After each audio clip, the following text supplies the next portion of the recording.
Hello everybody, Gisele Grenier here. So in this video we're going to be creating a burnt umber hue string, and what we're going to be doing is taking our palette the way we have it right now and mixing it with burnt umber. So I'm going to give you the technique and then I'm going to give you a bonus assignment. So I've got all my colors laid out here. Let me just go through them. You can't see this one. This is Decor Traditions Phthalo Green Yellow, Phthalo Green Blue, Phthalo Blue, Ultramarine Blue, Red Violet, Permanent Alizarin Crimson, Naphtha Red Light, Perronone Orange, Henty Yellow Medium, Henty Yellow Light, Yellow Oxide, Raw Sienna, and Burnt Sienna, and I have Burnt Umber right here. Oh, and Titanium White, because I don't have any more room. And I've got my little swatch card here, which shows pure Burnt Umber and then Burnt Umber with a bit of white. So I've got my colors laid out here really tight, because it's something I'm trying to avoid wasting so much paint. And I also have a timer going on right over here to keep this video under 30 minutes, because I know with the hue strings they go a little bit long. I've got an extra palette here for my mixing. So what we're going to do is we're going to take burnt umber and add a little bit of the mixing color. So the mixing color is what I wrote here on the chart. The other option, what you can do is, if you have, like, you can make this longer or do it 2 levels like I did. So I'm going to take burnt umber, add a bit of the mixing color. Then you repeat the same thing, but you add more of the mixing color to the burnt umber. So just for an example, 1 part burnt sienna to a touch phthalo green would be one mix, and then 1 part phthalo green with a touch of burnt umber would be the other mix. Now with the phthalo colors, you know that you have to cut down on the phthalo because they're so powerful. So just keep that in mind. So we've been doing this now for a bit. I'm going to come up right now and I'm going to ask you pop quiz question. What has changed on my palette? What's changed on my palette so far? And I called out the colors already. So let's just get to your pop quiz. So let's get started. So I'm going to take burnt umber. So remember, it's going to be more burnt umber and a bit of the mixing color. So phthalo green yellow. So to that much burnt umber, thinking that much phthalo green. Well, I've already got some on my brush. Let's see what happens. Not much, because it's so dark. And the only way that you're really going to see what's changed is by adding what? Adding white. Okay, so with burnt umber, because burnt umber is so dark, and what else? This is going to be a lesson. I'm waiting for you guys to answer me. This is where you have to look at the color index information. It's dark. The value of 2.8 on a 1 to 10 scale. It's opaque. What do we know about phthalo green yellow? Look it over. It's semi-transparent. The value is 4.8. That's really not going to come into play here. First of all, it's highly saturated, so it's very, very bright. Whereas burnt umber, phthalo green yellow is 11.6, higher the number the brighter. Burnt umber is 2.1. Its value is 2.8. 0 is the darkest. White is the lightest. The value on phthalo green yellow is 4.8. It's up a little bit, but not that much. The opacity makes a huge difference in your mixing, which is why I don't see much of a difference here. I'm going to turn on and add a little bit of white, though. Yeah, okay, it's all right. I don't know what I'm looking at. But what we're going to do is, how I was saying before, you really have to adjust your phthalo colors. The opacity of the burnt umber is killing the phthalo green. It's not going to do anything. You have to add a significant amount more. So I would say probably about 1 part burnt umber, and we'll try half a part of phthalo green. I think that's much more than half a part. Let me put a little bit more burnt umber in there. There we go. So about 1 part to about just less than half a part. Yeah, I like that. So I'm going to put that here right now so I don't have to wash my brush again. It's very, very dry in here. Furnace has been going non-stop. Oh, come on. Let's take our white. Look at that. Now, typically, if you wanted to make this color, what would you have done? Okay, we look at it. We say, okay, well, we ask ourselves the colors. Green, dull, and mid to dark, mid to high dark, you would automatically think of choosing a green. Now you know that you can do something like this with a brown, burnt umber. Now, burnt umber is not a color that you have to have in your palette, okay? Just letting you know. Put a bit more white in there. Just letting you know, but holy smokes, Batman, this color is so pretty.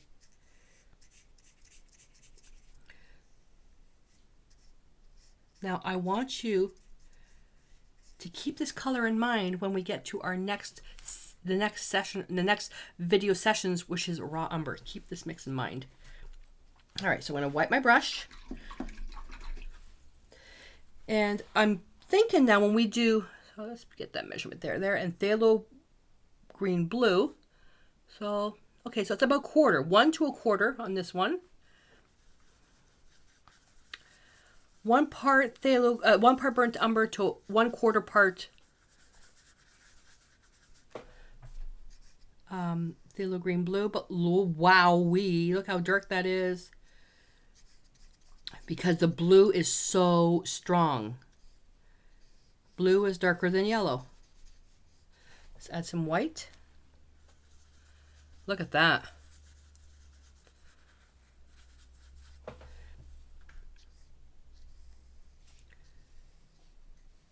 Now, can you see how these sits on the color wheel? Definitely looks yellow, definitely looks blue. Wipe the brush on paper towel, rinse it out. The other thing, I forgot, oh, I should have been, well, it's a little late now, but see how we're making all these charts? And I'm looking at, I am not going to do this in 30 minutes. We're already at 24 minutes in countdown. If you had little square papers like this, you could make them a little bit longer. Let's say 3 squares. So, and you're going to paint the color, like burnt umber here, and burnt umber with white here, and then this square would be blank. So what you could do is hole punch it and put it on a big binder ring. That way you have them handy, and to just write down the color on the back, or to have it two-sided. You could do that as an alternative to this, because this you have to have a binder and have it handy. Okay, so let me see if I can take less burnt umber. Just trying to save some paint now. Phthalo blue. All right, so phthalo blue. I'm going to put that over here because I know what's going to happen. Dark and dark. What's dark and dark going to make? Dark. So let's go here. And I'm kind of spreading that out using the white of the paper. Yeah, see this I didn't have to add a lot. Using the white of the paper to test my value. I'm going to put a little bit more in there. So I would say 1 part burnt umber to maybe 1/8 of phthalo blue.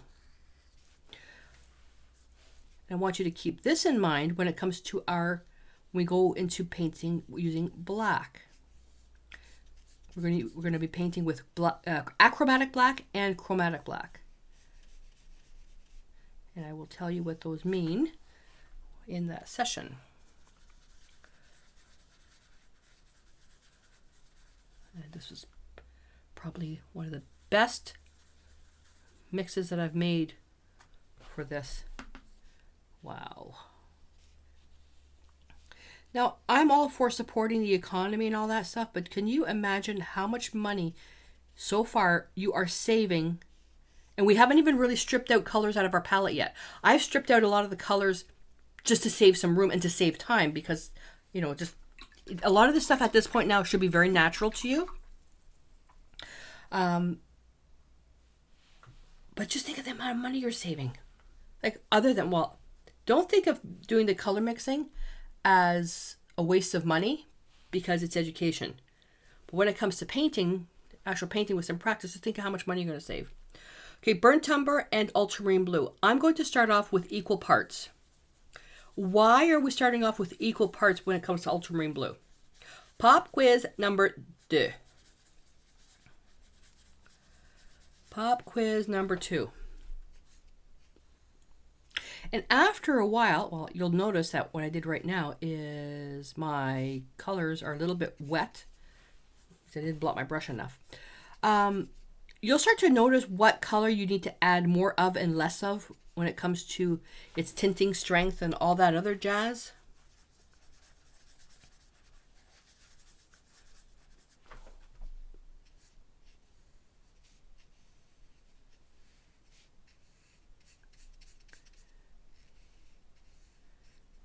So pop quiz number 1 was what's changed with my palette. Pop quiz number 2 is why do we have to add so much more ultramarine blue to our mix? All right, this is where things are going to get a little bit interesting. That's always interesting with color mixing. So I've got my red violet here. Now I'm going to add a little bit more of the mixing color so we can actually see the shift. So again, roughly equal parts. I want to see this shift because now the colors are getting lighter. Okay, we're getting lighter until we get to the neutrals over here, but they're getting lighter. So I'm going to add a little bit more of the mixing color. The mixing color being here, red violet. And you could do this, oh, so many ways. You start off with this, then add a bit more burnt umber, or the other way, burnt umber with a little bit of red violet, and add more red violet, more red violet, more red violet. And don't forget to add white to see the true underlying color, but I mean, you can go on forever. Look at that. Ooh. And add a little bit more white so it's easier to see. And you know what? For a color that you don't need to have in your palette, I am in love with the mixes that it makes. Now, when I say you don't need to have it in your palette, we can easily make it up. We're going to be doing, we're already covered that off. You can kind of make it up on your own. But because it's a single pigment, so you're never going to have the exact match, and it's a very inexpensive pigment to buy, it wouldn't hurt to have it. Especially if you're into landscape paintings. Oh my God, I think you need to have that in your palette if you're painting landscapes. Okay, with permanent alizarin crimson, I'm not adding as much because why? Why don't I have to add as much permanent alizarin crimson to my burnt umber mix? Pop quiz number 3.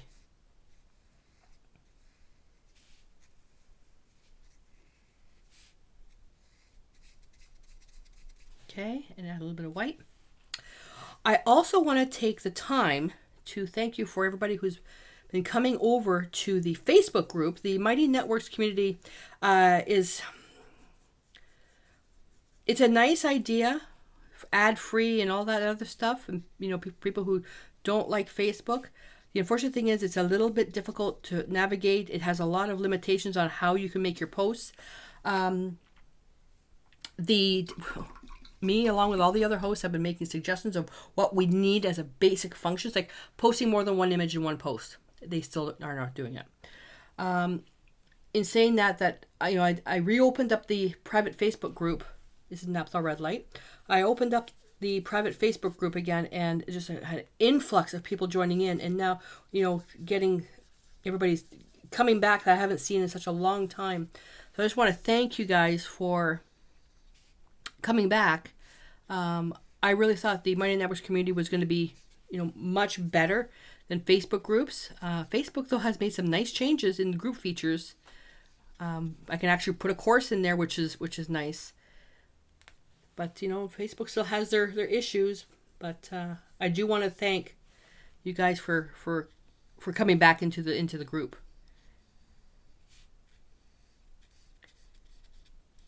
And I'm also loving the charts that people are posting and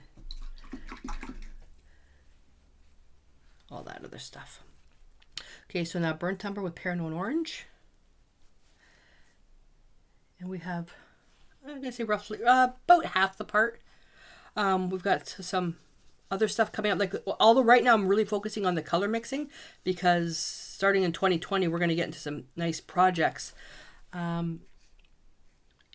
There's going to be other stuff taking place more than just color mixing. I just have to figure out how to organize it so it makes sense. Facebook now has the topics, which comes in handy. You can just click a topic like ATCs and they'll all come up. What we are going to be, so I've been chatting. So Allison, going to call you out. So Allison and I have a long running, not a feud, but a funny thing where, Allison is really, really busy with work and stuff. And she always says about not having enough time. And I say, well, if you're on Facebook, you have time. It's just a long running, funny discussion. So we were talking about projects to come up with. And I came up with one. And I'm really hoping She's going to participate. 15-minute ATC. So an artist trading card that you create in 15 minutes total. You have to have your paint set up though, like the way I do. But wouldn't that be neat? Be able to do a piece of art in 15 minutes. I tried to do it as a 5-minute, but ugh. So now we got Burnt Umber and Hansa Yellow medium. So I'm going to start off with about half and half to see. Hansa Yellow medium. I don't like this color. So where do we have pop quiz? This would be pop quiz number 3, 4. What's changed? Ultramarine blue. This would be pop quiz number 4. What does this look like? What does this look like? What does this look like and why? Why? Wait till I do the Hansa Yellow light, then you can answer it. It's just to see the difference. And then we'll add some white.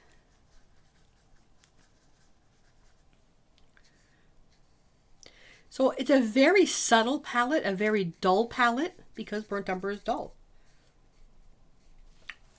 And you did go through the exercises about how to shift it on the color wheel, make it brighter, duller, all that stuff.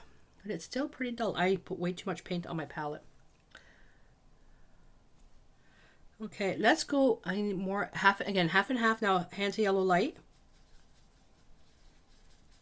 I'm gonna try to make it the same hue, same intensity. There we go.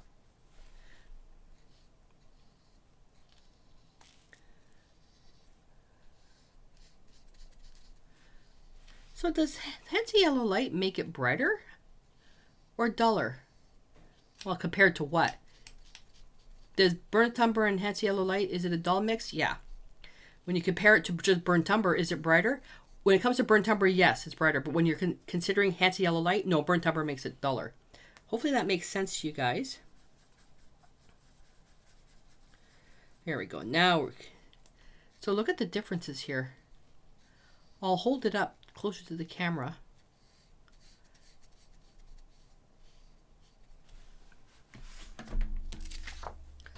Ooh, make sure you get some light there. There we go. Slight difference. Slight difference. And now once we get into the neutrals, I want you to pay attention. Oh, how are we on time? Oh, how are we on time? Am I on time? Am I on time? 13 minutes to go. Can I do it in 13 minutes? I don't think so. I don't think so. Yellow oxide. Yellow oxide. If I'd stop talking, right? I'm going to do a little bit more of the Burnt Umber. So 1 part Burnt Umber to half yellow oxide. I want to make sure you guys get everything out of this, like as much as possible. I did this color mixing course and challenge a lot more detailed than I normally do, and you guys are getting this for free. So the payment you have to make is to actually listen to me talk. Yellow oxide. So as I'm doing this, I want you to think about where you could use, not so much what you use the dark colors, but where could you use these mixtures? I really want you to think. Look around your home. Look outside your window. Where could you use these? Pop quiz number 5. Where could you use these mixes? They don't have to be perfect. Raw sienna, roughly about half a part raw sienna, and add a little bit more raw sienna. Now we created this mixture as, oh no we didn't. We didn't have Burnt Umber last time. So this is why creating this mixture, although we did raw sienna in the last series, I was only using the paint that we had actually covered. So burnt sienna wasn't in there. Or Burnt Umber, I should say, wasn't in there with the raw sienna. But it is now, so we'll get to see what it looks like. And white. Oh, this is nice.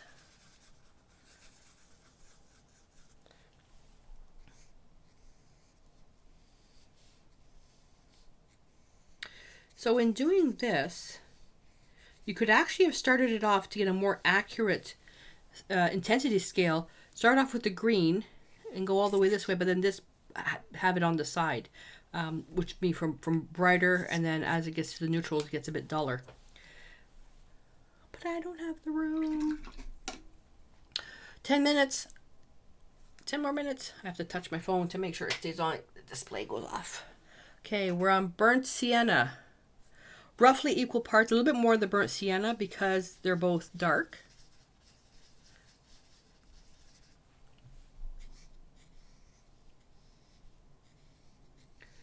Oh, I think there's a little bit more burnt sienna in there. You add a bit more burnt umber in there.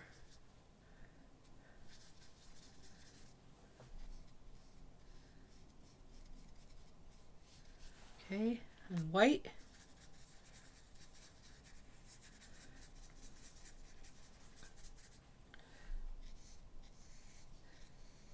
Now this particular mix here definitely leans one part of the color wheel.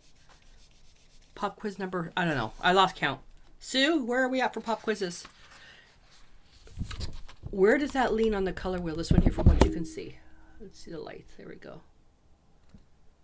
Okay, so where does it lean on the color wheel and why? Burnt sienna and burnt umber. That's pop quiz number, I don't know, 7 maybe? Sue will know. Okay, and burnt umber by itself. Let's get burnt umber by itself. So burnt umber with white.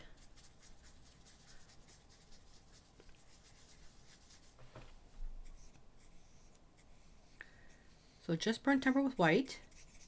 And now I'm going to take white and just tint it with burnt umber. So I'm just going to pick up more of the white just to get a tint.